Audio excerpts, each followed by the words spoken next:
Hello everyone, I am Barun from Only English. Today we will read another poem. The name of the poem is The Soldier. ये जो soldier है ये आपका जो book है rainbow Bihar board का class 12 का उसका है। इसको लिखा है रॉबर्ट ब्रूक ने। यहाँ पर आपको देख सकते हैं कि थोड़ा सा इस फ़ॉन्ट अच्छा नहीं है, चूँकि आपको पहले भी पता है कि मैं जिस तरीके से इसको बनाता हूँ तो थोड़ी सी इसमें गड़बड़ हो गया। फिर भी मैं रीड कर दूंगा, उसमें दिक्कत नहीं आएगा। तो पहले तो रॉबर्ट ब्रूक के बारे में जान लेते हैं कि ये एक ब्रिटिश जो थे, एक ब्रिटिश पोएट थे और इन्होंने काफ़ी सारे सोनेट लिखा, लगभग 5 सोनेट्स लिखा है। उस सोनेट किसको कहते हैं, आज जो हम पढ़ने वाले हैं वो भी एक सोनेट ही है। तो सोनेट इन्होंने लिखा, उसमें जो सोल्जर जो सोनेट है जो आज हम पढ़ने वाले हैं वो काफ़ी ज़्यादा फेमस है। ये सोनेट क्या होता है, 14 लाइन का जो पोएम होता है उसको हम सोनेट कहते हैं। ठीक, इसमें क्या होता है, आपका 8 लाइन जो होता है उसमें किसी चीज़ के बारे में आपको एक आइडिया दिया जाता है और उस आइडिया को फिर बाद ही 6 लाइन होता है उसमें डिस्कशन में बताया जाता है, तो उसको हम सोनेट कहते हैं। शेक्सपियर ने भी काफ़ी सारा सोनेट लिखा हुआ है। तो जो रॉबर्ट ब्रूक थे, इनका जो जन्म था वो आपको 3 अगस्त 1887 को हुआ था और इनकी जो डेथ है वो 23 अप्रैल 1915 को हुआ था। ठीक, एक आइडियलिस्टिक पोएट थे जो कि पेट्रियोटिज़म को काफ़ी इन्होंने बढ़ावा दिया।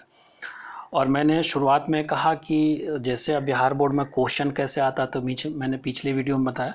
तो आप अगर देखेंगे तो 2019 का जो क्वेश्चन है उसमें लाइन ही लिखा गया था कि इन द, वो जो लाइन किस तरीके से क्वेश्चन पूछा गया, तो पूछा गया कि इन द, वो जो लाइन था कि क्या था, in the heart at the peace under an English heaven. और उसके बाद था कि ये जो लाइन है किस पोएम से। जैसे कि अगर आप ये पोएम पढ़ेंगे तो लास्ट में आप देखेंगे कि ये लाइन लिखा गया in the heart at peace under the heaven. ये जो लाइन लिखा गया है यही आपका जो था क्या था, पोएम में पूछा गया था। ये कब है, 2019 का।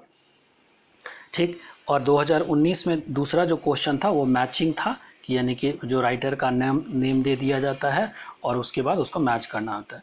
2020 में जो क्वेश्चन पूछा गया था वो क्वेश्चन क्या पूछा गया था कि रॉबर्ट ब्रूक जो है किस चीज़ का, किस कंट्री का प्रेज़ किया है, रॉबर्ट ब्रूक प्रेज़। और ऑप्शन में था इंग्लैंड और बाकी सारे कंट्री का नाम था, और तो उसमें आपको इंग्लैंड देना था।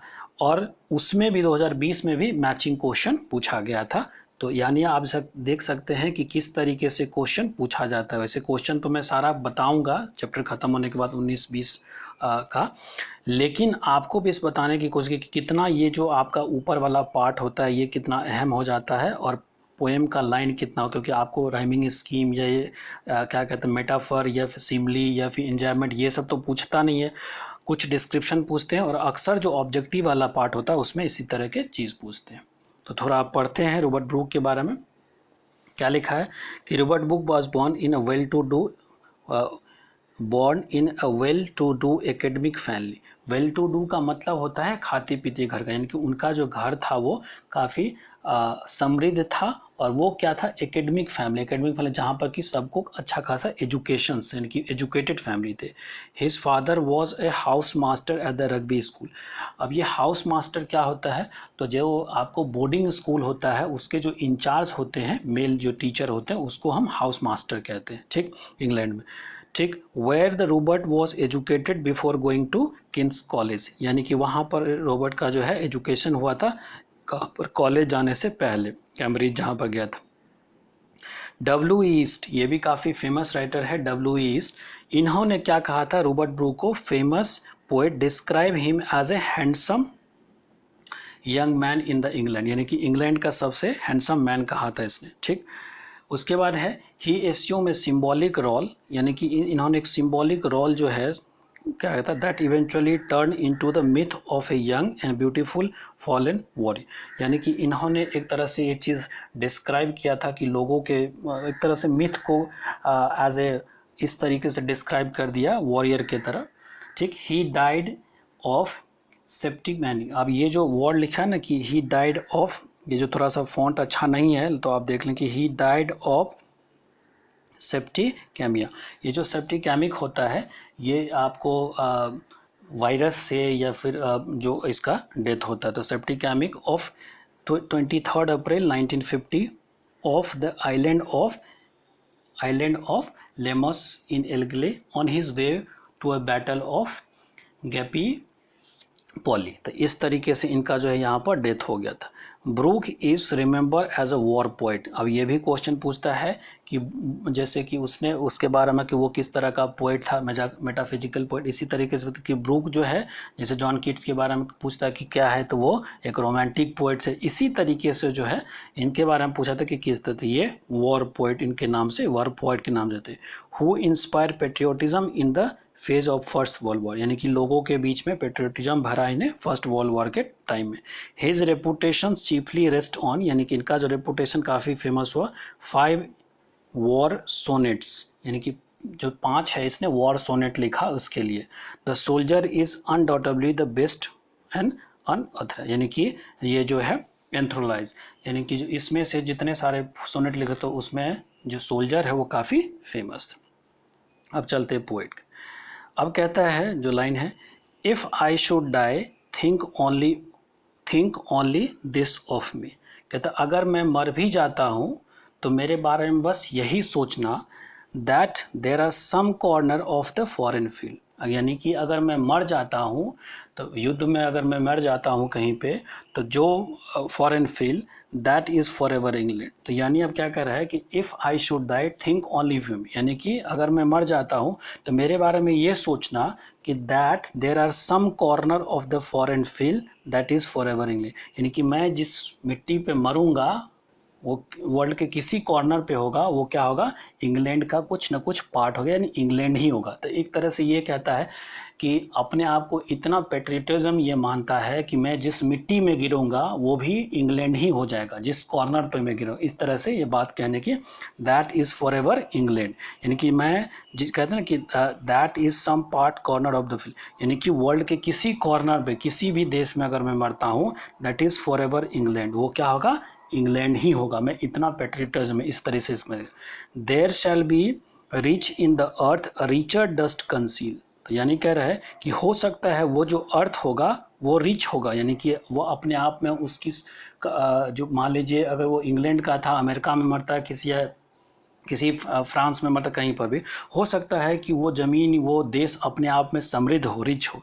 लेकिन जब मैं मरूंगा अर्थ रिचर द डस्ट कंसील, लेकिन वो और भी रिचेस्ट हो जाएगा, क्योंकि वो जो डस्ट है मेरे बॉडी, कहते हैं ना कि आदमी का जो बॉडी है क्या है, एक डस्ट है। तो यानी वो डस्ट क्या कंसील करता है, एक इंग्लैंड को कंसील करता है, क्योंकि मैं इंग्लैंड का हूँ तो इंग्लैंड का डस्ट है मेरे अंदर में, तो वो कंसील करता है। तो उससे क्या होगा, ये जो रिचेस्ट अर्थ है वो और भी रिचेस्ट हो जाएगा, यानी इतना अपने आप को ये इंग्लैंड के लिए पेट्रियटिज्म है। अ डस्ट होम इंग्लैंड बोर, फिर कहता है अ डस्ट होम इंग्लैंड बोर, यानी कि ये जो डस्ट है, यानी कि मैं जो हूँ अपने आप के लिए कह रहा है, उसको इंग्लैंड ने पैदा किया है, यानी कि बोर का मतलब यहाँ पैदा करना हुआ। शेप, कहते हैं ना कि जिस मिट्टी पे आप पैदा लेते हैं वो आपको शेप भी एक ढांचा बना करके देता है, अपने आप को उस मिट्टी में आपको ढालता है, यानी कि उसमें शेप दिया है। मेड अवेयर, हमको अवेयर किया है। Gave one her flower to love, her way to roam, and body of England breathing English air, यानी कि तो अब क्या कह रहा है कि वो जो डस्ट है, यानी डस्ट अपने आप को कहा है डस्ट होम इंग्लैंड बोर, यानी जिसको इंग्लैंड ने पैदा किया है, उसी ने यानी कि अपने बारे में कह रहा है, उसने हमें शेप दिया है, हमें अवेयर करवाया है। हर कंट्री के जो इंसान होते हैं अगर वो पेट्रियट होता है तो ये सब सारा बात वो कहने की कोशिश करता है कि वो मुझे, अब इंडिया में कोई पैदा लेगा तो इंडिया, कहते हैं ना कि अगर हम मान लेते हैं कि एज ए राइटर अब कोई यहाँ इंडिया में, तो प्रेमचंद भी कह सकता है या फिर कोई भी ऐसे कह सकता है कि इंडिया जो है मुझे बोर किया है, यानी कि शेप किया है या हमें अवेयर किया है। फिर हमें क्या दिया है, फ्लावर ऑफ लव, यानी कि यहाँ की जो समृद्धि है, संस्कृति है, यहाँ जो लव एंड अफेक्शंस है उससे हमें लव करने के लिए। हर वे टू रोम, यानी हर किसके लिए यूज़ किया, कंट्री के लिए पर्सोनिफाई किया गया है। हर वे टू, यानी कि घूमने की आज़ादी दी गई है। A body of England's breathing English air, यानी कि चूंकि वो इंग्लैंड का था तो बॉडी ऑफ इंग्लैंड, चूंकि मैं पूरा ही इंग्लैंड हूँ, मैं ये जो बॉडी है वो इंग्लैंड का ही है और इसलिए मैं इंग्लैंड का ही एयर जो है ब्रीद करता हूँ। ठीक।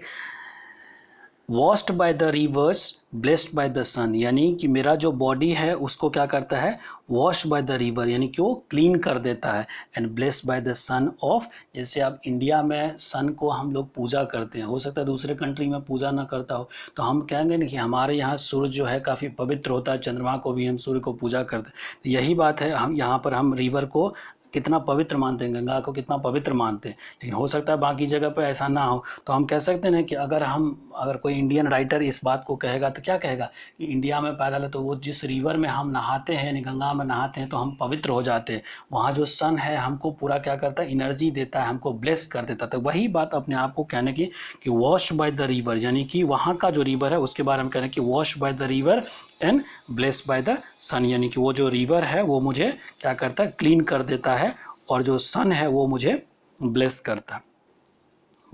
ठीक, नेक्स्ट कहता है एंड थिंक, अब ये जो 8 लाइन है उसके बारे में एक आइडिया दिया, अब यहाँ जो 6 लाइन है उसके बारे में, and think this heart all evil shed away, और ज़रा सोचो इस हार्ट के बारे में, यानी कि अपने आप के बारे में, यानी मैं इंग्लैंड का हूँ तो हमारे बारे में सोचो, मेरे जैसा सोचो, क्या होता है कि जितने सारे बुराइयां हैं, ऑल इविल्स शेड अवे, वो क्या होता है, ख़त्म हो जाता है। अगर मेरे तरह सोचोगे तो जितने सारी बुराइयां हैं वो क्या होगा, ख़त्म हो जाएगा, चूँकि आपने इंग्लैंड में पैदा हुआ। अब pulse in the eternal mind, तो अब क्या रहा है कि अब पल्स, यानी कि अगर मेरे तरह सोचोगे तो क्या करेगा, पल्स का मतलब यहाँ वाइब्रेशन, यानी कि वाइब्रेट करेगा आपका इंटरनल माइंड क्या होता है, जो कि बहुत लंबे समय तक जो लास्ट होता है, यानी कि आपके आत्मा जो होती है उसको आपको हिला कर रख देगा, झकझोर करके रख देगा। No less gives somewhere back thought of England, thought by England given, यानी कि अगर थोड़ा सा भी कम नहीं, क्योंकि वो जो थॉट है जो इंग्लैंड के द्वारा दिया गया है, वो थॉट क्या करता है, आपको क्या करेगा, आपके इंटरनल माइंड को भी जगा देगा।